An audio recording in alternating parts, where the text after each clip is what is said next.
Today is World Table Tennis Day, and there's truly no better moment to be celebrating it right here in India. Last month, India's men and women's teams created history by qualifying for the upcoming Paris Olympics.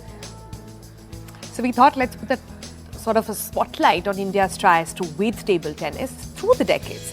Now remember, there have been about 8 times national champion Kamlesh Mehta, currently the Secretary General of the Table Tennis Federation as well, and considered the first star for Indian table tennis. He became the first paddler for India to qualify as well, and this was for Olympics in 1988. He's really considered the first big name on the scene. But right after that, there is Sharath Kamal, who's known as the game changer. He revolutionized Indian table tennis, it's believed. He broke Mehta, who we just spoke about, his record for national titles.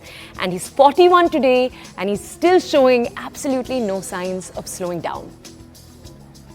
There's also G. Satyan and Harpreet Desai, and we haven't even gotten to the trailblazing women in the table tennis space. There is Manika Batra, Shrija Akula, and these days table tennis is a packed field, one of the top 10 most popular sports even in India. And it really hasn't always been that way. That's what's so incredible, that this shift has happened just over the last few decades.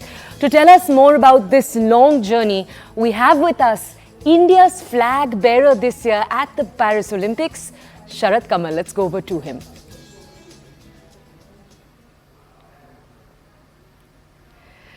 Sir, you've been active on this scene since the early 2000s, and you continue to scale new heights in your 40s, as we were just telling our audiences. How have you seen the table tennis scene change over the last few decades?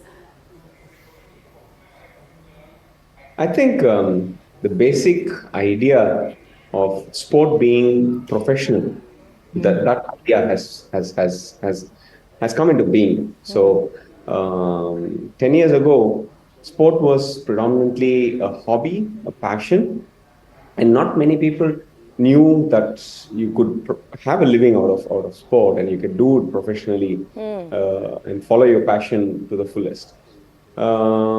That was including with my own family members, and when I started winning international medals, a lot of them would still ask, it's better that you study, you have some bachelor's or master's, stuff like that.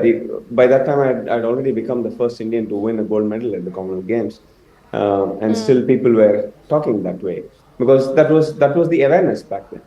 And I think in the last 10 years, 10 or slightly more, after London Olympic Games, a lot of things have changed into being more professional.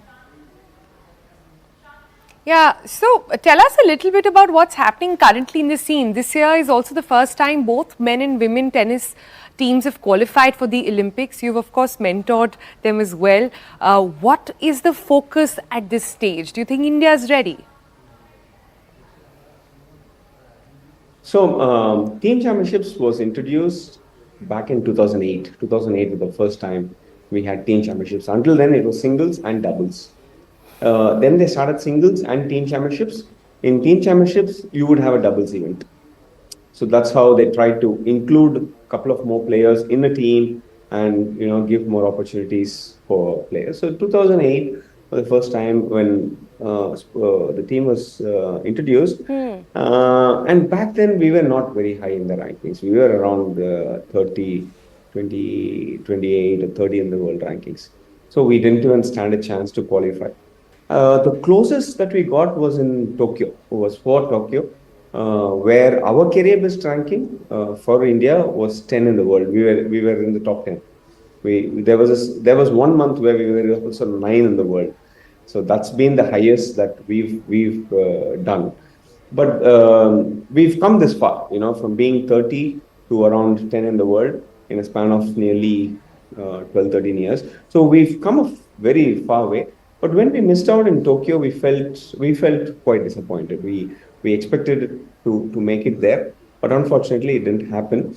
So my primary goal after Tokyo Olympic Games was to just qualify for the Team Championships at the Paris Olympic Games. Wow, so number 30 to number 10 world over in, I think you're saying a little more than a decade. That's incredible. Can you tell us, athletes from China, when we just look at the rankings, the men and the women's rankings, athletes from China continue their domination of table tennis. When you watch hundreds of Indians training every single day, do you see something unique in the Indian temperament that Indians are bringing to the sport on the table? As an Indian race by itself across fields, not just sport, but across fields.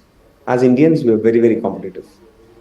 We want to be, always, we want to be better than people around, or, you always set goals. You're always working quite hard. We as a race are pretty hardworking guys, because I've seen this across fields.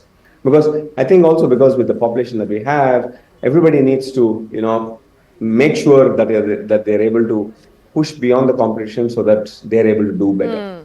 So, as Indian players, when we go abroad, also a lot of the foreign coaches, a lot of the support staff, they're very, very happy to have us in the training group, just because there's very less fuss, and we are always willing to work, trying to get better within ourselves. So that's something which we've got very well.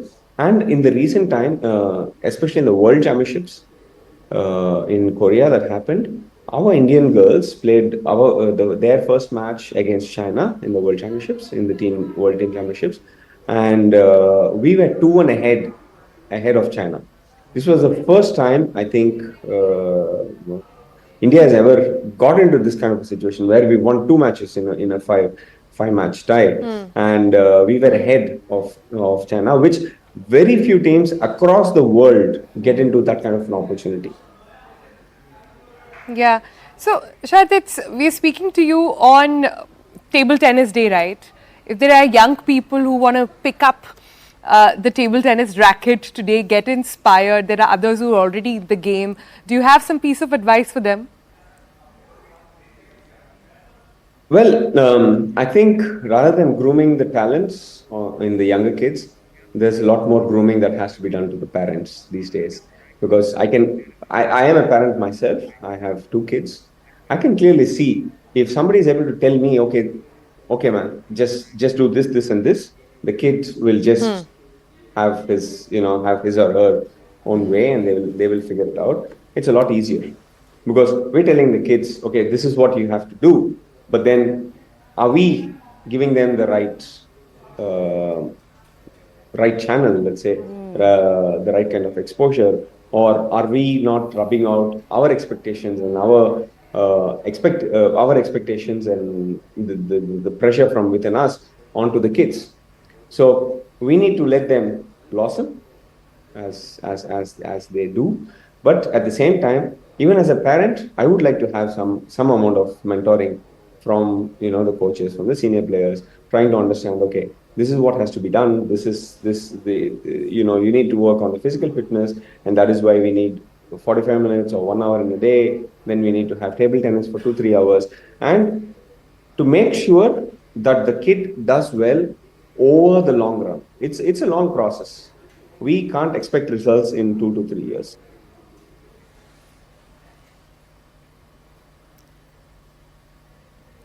All right then. Thanks so much for joining us there and sharing your perspective, and good luck to all the tennis players out there, table tennis players out there who are also going in for Olympics. But it's